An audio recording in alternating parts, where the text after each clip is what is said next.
Catherine Bernardo napatili sa kilig na nadarama kay Alden Richards. Sadyang namang kinukumpirma ng taong bayan na sadyang kaabang-abang ang tambalan at relasyon ngayon ni Alden Richards at Catherine Bernardo. Alam nyo ba na mas nangingibabaw pa rin sa lahat ng social media platforms ang usaping pagmamahala ni Alden Richards at Catherine Bernardo? Yes, tanging hangarin ng lahat na sana nga ay magtatagumpay nga si Alden Richards at Catherine Bernardo sa kanilang tunay na pagmamahalan sa isa't isa. Marahil sobrang nahihirapan nga ang actress dahil nga sa nakaraang kanyang pag-ibig ay nabigo siya.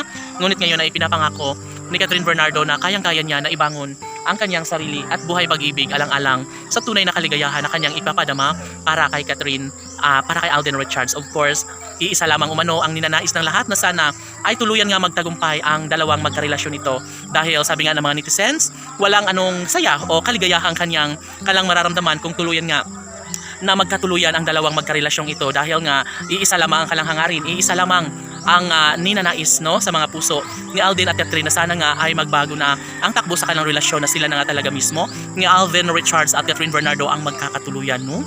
Sobrang saya ngayon ang puso ni Catherine Bernardo at sadyang napapatili na lang ang aktres sa kilig na nararamdaman dahil sobrang mahal na mahal siya umano ng gwapong aktor na si Alden Richards.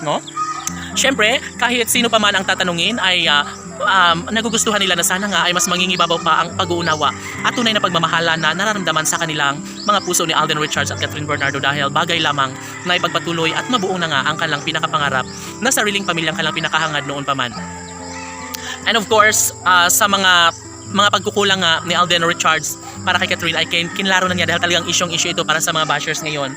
Sa lahat ng social media platforms ay kumakalat nga na sadyang walang patutunguhan ng lahat sa tunay na damdamin ni Alden at Catherine na tunay na hindi sila magiging happy sa habang buhay. No, nagkakamali sila at sabi nga ni Alden Richards na hindi umano siyang ganong klaseng lalaki na hakayaan na lang at paglalaruan na lang ang babaeng kanyang minamahal. Of course, pag sinabing mahal, mas papatunayan ito at aalagaan niya mismo ni Alden Richards si Catherine Bernardo dahil ito lang naman ang bagay na makapagpapasaya sa kanya sa habang buhay.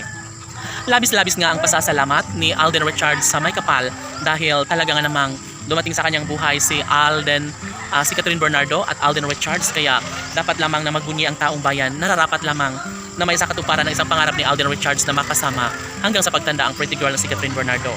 Hindi na umano pagsisisihan ng binata dahil sadyang si Alden at Catherine ay nararapat para sa isa't isa. Si Catherine Bernardo ay nararapat na makatuluyan ni Alden Richards dahil nga nasa kanilang dalawa na ang lahat, gwapo at maganda, parehong responsable at parehong mapagmahal sa kanyang mga pamilya. Sana nga ay pangarap naman nilang tupagin tungo sa pagbuo ng sariling pamilya at unang-una sa lahat ang maikasal sila sa mas lalong madaling panahon ni Alden Richards at Catherine Bernardo. Laman!